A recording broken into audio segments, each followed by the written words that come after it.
Salut les amis, aujourd'hui on va traiter d'un sujet tout particulier pour faire plaisir à un abonné, on va parler de l'absurde. Alors si je dois être tout à fait honnête, c'est un style d'humour que j'utilise peu, voire pas sur scène. Pourquoi? Parce que j'ai choisi de faire complètement autre chose dans mon spectacle. Sauf que nous on est comme ça chez Humour Maker, si on peut faire plaisir à un de nos abonnés, on le fait.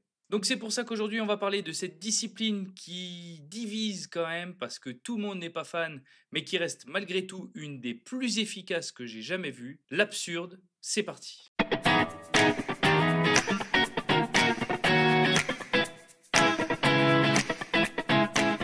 Alors certains vont appeler ce style d'humour avoir trop d'imagination, d'autres appellent ça faire des blagues de débiles, et puis le reste appelle ça par son juste nom, l'absurde. C'est faire des vannes dans un contexte ou une situation qui sont parfois complètement loufoques, voire qui n'ont quelquefois ni queue ni tête, ou en tout cas qui ont un sens que dans l'imaginaire du comédien et faire rentrer le public dans le même univers que lui. Un des gros avantages de cette technique, c'est qu'elle est sans limite. Si on la compare par exemple au stand-up d'observation, qui va consister à décrire un objet ou une situation qu'on a tous connu nous dans la vraie vie, par exemple Gad Elmaleh qui disait je comprends pas pourquoi quand on arrive dans une ville en voiture et qu'on cherche, on baisse la radio.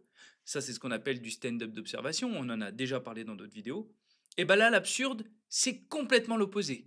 Elle est sans limite. Pourquoi? Parce qu'elle va nous permettre de faire tout et n'importe quoi. Ce qui est génial avec l'absurde, c'est que le champ des possibles y devient infini, illimité, et vous avez même le droit, grâce à ça, d'exploser complètement des lois métaphysiques. Que ce soit le temps, que ce soit l'espace, que ce soit la politique, tout devient possible en absurde, et c'est ça qui est génial. C'est l'histoire d'un raton laveur, il vient payer ses impôts, et il dit Quoi 10% de majoration? Le deuxième avantage de l'humour absurde, c'est qu'il permet de ne pas marcher sur les mêmes plates-bandes que les petits camarades. Parce que je vous l'ai déjà dit dans des vidéos, 99% des stand-uppers font des blagues sur leurs copines ou sur leur job. Donc si jamais tu as la possibilité de faire complètement autre chose, bah tu le sais toi-même, c'est pas plus mal. Et c'est là où l'absurde peut complètement t'aider parce que le sujet étant complètement improbable, il y a quand même très peu de chances qu'un autre humoriste l'ait traité. Si demain on écrit un sketch sur les relations hommes-femmes, je pense qu'on va retomber sur quelque chose qui est déjà existant. Par contre, si on développe cette histoire de raton laveur qui paye ses impôts, je pense qu'on va chercher un moment avant de tomber sur un sketch qui est quand même assez ressemblant. Petite précision cependant, même si ce style d'humour est hyper efficace, il faut quand même que je vous mette en garde. Je vous conseille de choisir l'absurde si et seulement si c'est ce qui vous anime au plus profond de vous. C'est ce que je disais en introduction de cette vidéo. Moi, l'absurde, je trouve ça incroyable, mais je ne peux pas me permettre de faire ça sur scène. Pourquoi? Parce que quelqu'un qui décide de faire de l'absurde devra s'engager à faire 100% d'absurde. Si on prend un des tauliers de l'absurde aujourd'hui qui est Arnaud de sa mère, eh ben Arnaud de sa mère, il a un spectacle qui est 100% absurde. Il n'a pas 10% de son spectacle qui est humour noir, 10% qui est humour stand-up d'observation et le reste absurde. Ça marcherait pas. Ça serait bizarre de voir quelqu'un qui a l'air, entre guillemets, normal. Ce serait complètement bizarre pour le public que d'un coup ils se mettent à déblatérer des trucs qui n'ont ni queue ni tête. Tu t'es assis sur la télécommande, Josiane? Parce que là, c'est plus du tout le même style, hein. Alors pour éviter ce phénomène un peu what the fuck et sorti de nulle part, je vous conseille un truc si vous voulez faire de l'absurde, c'est de partir de quelque chose de concret que vous allez étirer, étirer, étirer jusqu'à ce que ça devienne absurde. Si je suis en train de vous parler du fait que j'ai eu un rendez-vous galant avec une fille et que en sortant du boulot, j'ai vu d'un coup un raton laveur aller aux impôts et dire hey, 10% de majoration, vous allez vous dire mais j'ai rien compris à ce sketch. Et là, ça devient pas absurde, ça devient incompréhensible. Et c'est pas vraiment ce que nous on cherche. Donc si jamais c'est ce qui vous anime, l'absurde, je vous conseille de partir d'un postulat de base et de l'étirer pour tomber ensuite dans l'absurde. Par exemple, ça pourrait être de constater avec les gens qu'on paye de plus en plus d'impôts, puisque c'est normal, il y a de moins en moins d'argent. Si ça continue, même les animaux vont être obligés de payer des impôts. Bah, d'ailleurs, ça m'étonne pas, je comprends mieux pourquoi j'ai vu un raton laveur aller aux impôts et dire oui, 10% de majoration, mais vous êtes cinglés. Vous voyez ce que je veux dire? Là, c'est toujours de l'absurde, c'est toujours le même exemple, sauf que le cheminement part de quelque chose de concret et pour arriver sur quelque chose de complètement absurde.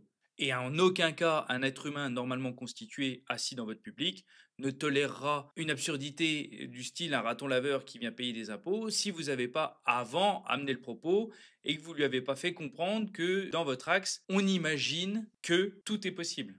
D'ailleurs, pour vous aider à faire de l'absurde, il y a une des techniques que je vous ai parlé dans ma toute première vidéo, dont je vous mets le lien juste ici, sur les 5 techniques les plus efficaces pour faire un sketch de stand-up. Eh bien, il y avait une de ces techniques, rappelez-vous, qui s'appelait le T'imagines si. Et le T'imagines si, c'est une technique qui est géniale parce qu'elle vous ouvre toutes les portes. T'imagines si on payait tous des impôts, même les animaux, on pourrait voir un raton laveur venir payer ses impôts. Et t'imagines si c'était le cas, on pourrait aussi voir les animaux faire des réclamations. On pourrait aussi imaginer que les animaux sont propriétaires et que un raton laveur est propriétaire d'un arbre et devient demander un loyer à un autre animal, et ainsi de suite, et ainsi de suite, et ainsi de suite. Donc vous l'avez compris, l'absurde c'est hyper efficace, et en plus ce qui est magique avec l'absurde, c'est que tout de suite ça vous donne envie d'aller plus loin. Vous en tant que public, si jamais vous êtes client de ce genre d'humour, vous avez envie que ça s'arrête jamais. Si on prend un deuxième humoriste complètement absurde et qui est très efficace, c'est Roman Frécinet, qui lui va partir d'un postulat tout simple, comme j'ai acheté une pièce de 2 euros, 100 euros, et qui va étirer ça jusqu'à ce que, effectivement, la logique devienne complètement absurde, parce que si on se met à acheter des choses qui ont une valeur à une autre valeur, bah alors là, à ce compte-là, tout est possible, et ça remet en question énormément de choses du monde qu'on connaît. Avant de terminer cette vidéo sur ce style d'humour très particulier qu'est l'absurde, je tenais simplement à vous mettre en garde. Effectivement, la première règle pour traiter de l'absurde, c'est que ce soit quelque chose qui vous anime, quelque chose dont vous avez envie.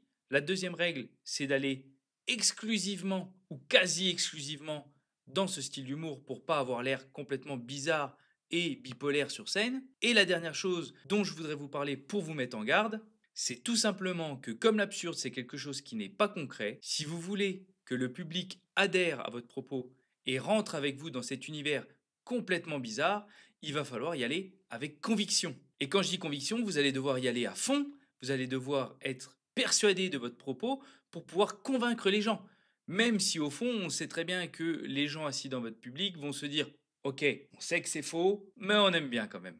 J'espère que cette vidéo aura pu vous aider à vous intéresser ou à démarrer dans l'absurde. Je suis obligé de reconnaître que je ne suis pas le mieux placé pour faire des tutos sur l'absurde. Donc, mon petit conseil, inspirez-vous de ceux qui savent le faire. Allez regarder les humoristes dont je vous ai parlé. C'est les tauliers. Leur pouvoir comique absurde n'est plus approuvé. Donc, sans leur piquer leur vanne, vous allez pouvoir comprendre ce qu'ils font et comment ils le font. N'hésitez pas non plus à utiliser cette technique du T'imagines si, parce que si jamais vous analysez un peu les sketchs, que ce soit du stand-up ou des personnages chez les humoristes un peu plus anciens, vous allez vous rendre compte que c'est une technique qui existe depuis un certain temps et qui est hyper efficace. Donc n'hésitez pas, faites-vous plaisir et utilisez-la. En tout cas, sachez que si comme Carlos vous êtes intéressé par l'absurde, j'espère que cette vidéo vous aura aidé et n'hésitez pas à me faire des retours en commentaire, on les prendra avec grand plaisir. Je m'appelle Jérôme Favier, je suis comédien humoriste depuis plusieurs années maintenant et j'ai créé Humour Maker pour vous aider à démarrer ou à progresser dans l'humour, dans le stand-up, dans ce monde formidable qu'est celui du spectacle humoristique. Sachez d'ailleurs que Humour Maker, c'est la seule chaîne 100% gratuite qui va vous aider et qui vous propose ça. Donc si jamais la vidéo ou les vidéos de la chaîne vous ont plu, n'hésitez pas à nous mettre un petit pouce, à vous abonner, ça nous fera grandir et ça nous fera très plaisir. Si jamais tu souhaites également devenir un des nombreux élèves Humour Maker, n'hésite pas à nous contacter, c'est avec grand plaisir qu'on t'expliquera comment est-ce qu'on peut t'aider en fonction de tes besoins, de tes objectifs. Et en attendant, si tu ne souhaites pas travailler avec nous, sache qu'on te remercie tous du fond du cœur pour le temps que tu as passé sur cette vidéo et on te dit à la semaine prochaine.